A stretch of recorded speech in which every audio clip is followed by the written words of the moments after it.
Hello guys, मैं हूं आपके एजुकेटर माया जी और आज हम बात करेंगे कि रीट मेंस एग्जाम को अब सिर्फ 7 से 8 दिनों बचे हैं।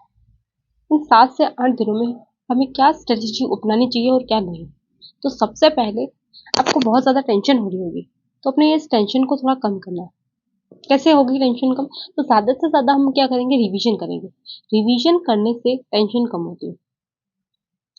इस टाइम पर आपको एक काम और करना है, क्योंकि लास्ट टाइम यहाँ पर आपको क्या करना है, जुलाई से लगाकर नवंबर तक का, जुलाई से लगाकर एटलीस्ट नवंबर तक का जितना भी करंट अफेयर है उसको अच्छे से रिवाइज कर लेना, बार बार पढ़ना। आप ऐसे भी कर सकते हो कि मॉर्निंग में जुलाई का करंट अफेयर पढ़ो और इवनिंग में नवंबर का, फिर मॉर्निंग में जून का करंट अफेयर पढ़ो और इवनिंग के अंदर अक्टूबर का करंट अफेयर पढ़ो।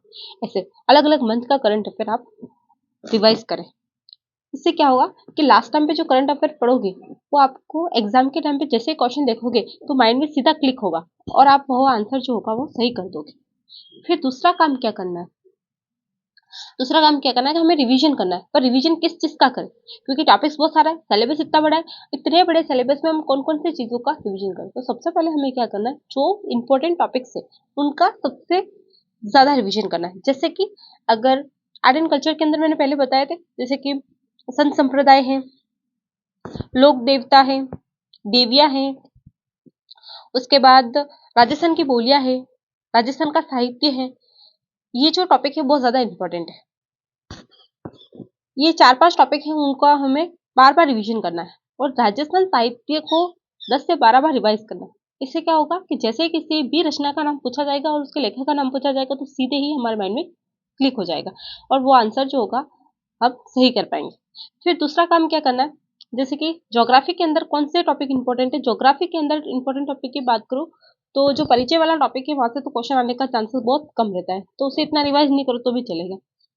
एक तो नदी, राजस्थान की बिटिया, राजस्थान का अपवाद अंदर जिसमें नदी जिले से आ जाएगी, फिर राजस्थान की नदी आ जाएगी, नदियों के बाद राजस्थान की मिट्टी आ जाएगी, फिर उसके बाद जितने भी पहाड़ है भौतिक स्वरूप के अंदर, जो भी पहाड़ आ रहे हैं, जो भी पहाड़ियां हैं, जिस भी हिल्स का नाम है, जितने भी भौतिक प्रदेश है वो सारे। उसके अलावा आप पढ़ सकते हो, जैसे कि ऊर्जा का टॉपिक है वो ज्यादा इंपॉर्टेंट रहता है क्योंकि वो करंट से भी जोड़ के पूछ सकते हैं। उसके बाद हम पर्यटन वाला टॉपिक वो भी इंपॉर्टेंट रहता है। फिर राजस्थान के नेशनल जो मार्ग है वो भी। उसके अलावा आप इसमें वो देख सकते हो, राजस्थान के अंदर जितने भी अभी न्यू पॉलिसीज आई है, जैसे कि पर्यटन पॉलिसी है, ऐसी जो पॉलिसीज वगैरह है उनको करंट से जोड़कर राजस्थान ज्योग्राफी के अंदर पढ़ सकते हो। कृषि वाला टॉपिक भी इंपॉर्टेंट रहता है, वो भी आप देख सकते हो। इस तरह से जो 5-6 टॉपिक है जो इंपॉर्टेंट है उनको बार बार रिवाइज करें। फिर राजस्थान जो पॉलिटी है उसके अंदर आपको थोड़ा ज्यादा रिवाइज करना है, जैसे कि जो अनुच्छेद है उन अनुच्छेद का संबंध, कौन से अनुच्छेद का संबंध किस बात से, किस चीज से, तो वो बातें आपको याद होनी चाहिए। हर अनुच्छेद के बारे में पता होना चाहिए, अनुसूचियों के बारे में पता होना चाहिए। तो ये क्यों जरूरी है, आजकल पॉलिटी के जो क्वेश्चन होते हैं वो कथन वाइज पूछे जाते हैं, स्टेटमेंट वाइज पूछे जाते हैं। तो पॉलिटी का बार बार रिविजन करें। आपने शॉर्ट नोट्स बना रखे, उन्हीं शॉर्ट नोट्स को रिविजन करें। लॉन्ग थ्योरी को अब पढ़ने की जरूरत नहीं है, क्योंकि लॉन्ग थ्योरी आप कई बार पढ़ चुके हो। अब केवल और केवल आपको शॉर्ट नोट्स पर जाना है। उसके बाद अगर मैं राजस्थान हिस्ट्री की बात करूं तो राजस्थान हिस्ट्री के अंदर मॉडर्न हिस्ट्री को अच्छे से पढ़े। मॉडर्न हिस्ट्री के अंदर भी आप कौन कौन सी चीजें पढ़ सकते हो, जैसे कि 1857 की क्रांति, राजस्थान का एकीकरण और राजस्थान के जो किसान आंदोलन है, जनजातीय आंदोलन है, वो ये 3-4 टॉपिक है जो अच्छे से पढ़ना है। उसके अलावा मोस्ट इंपॉर्टेंट होता है प्रजामंडल। प्रजामंडल से भी क्वेश्चन ज्यादा पूछे जाते हैं तो उसको भी अच्छे से रिवाइज कर ले।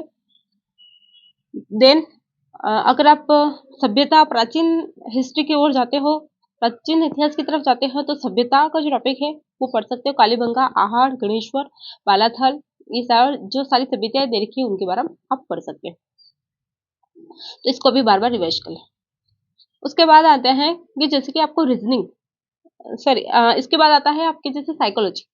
तो साइकोलॉजी एक ऐसा सब्जेक्ट है जहां से आप मैक्सिमम नंबर ले सकते हो।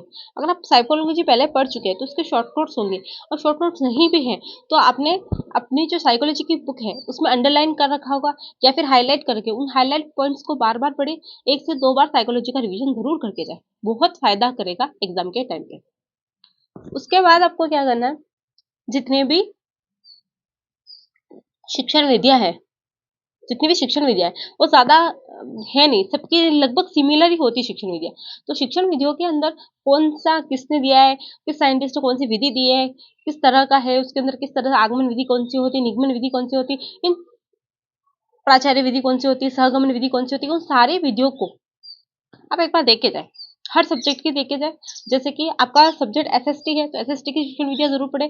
अगर आप साइंस से एग्जाम दे रहे हो तो साइंस के अंदर साइंस और मैथ्स दोनों के अलग अलग है, तो दोनों की शिक्षण विधियां देखिए, वहां से क्वेश्चन बहुत ईजी आएगा और आपको नंबर देके जाएगा। तो ये बहुत ईजी टॉपिक है। उसके बाद अपन बात करते हैं कि और क्या पढ़े, तो आईसीटी के अंदर भी कोई ज्यादा टॉपिक नहीं है।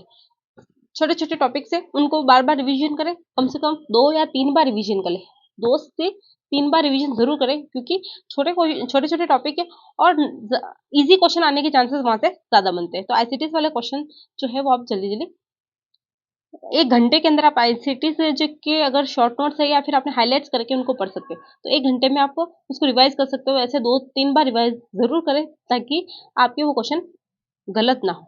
उसके बाद एक और मोस्ट इम्पोर्टेंट टॉपिक है शैक्षिक परिदृश्य।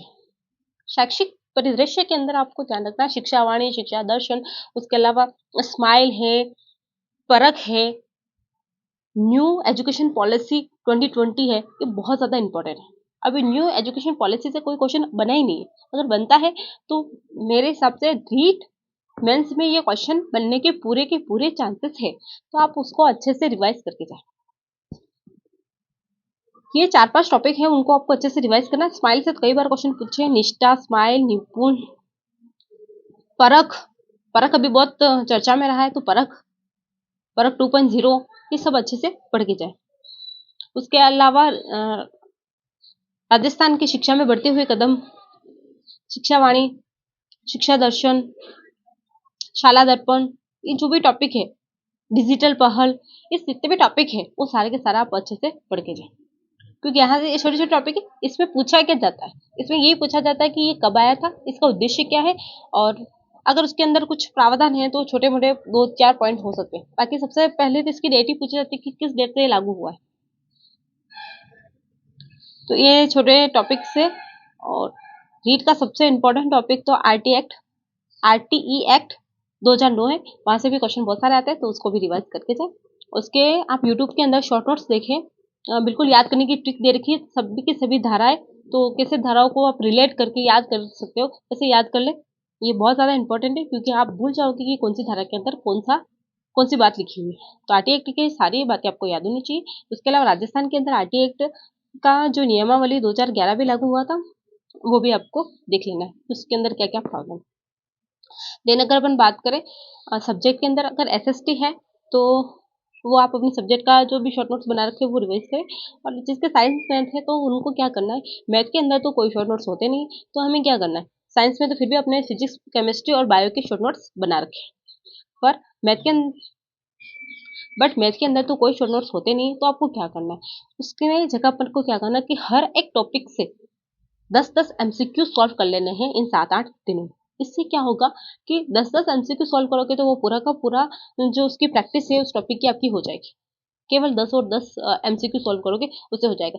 आप एमसीक्यू में पीवाईक्यू ऐड कर सकते हो, पर 10 पर टॉपिक के एमसीक्यू सॉल्व करने हैं, और वो सब अलग अलग टाइप के होने चाहिए। एक ही टाइप के एमसीक्यू सॉल्व करने से कोई फायदा नहीं है। अलग अलग टाइप के अलग अलग तरीके से पूछे गए एमसीक्यू को सॉल्व करें, जिससे कि आप एग्जाम में कैलकुलेशन अच्छे से कर पाए।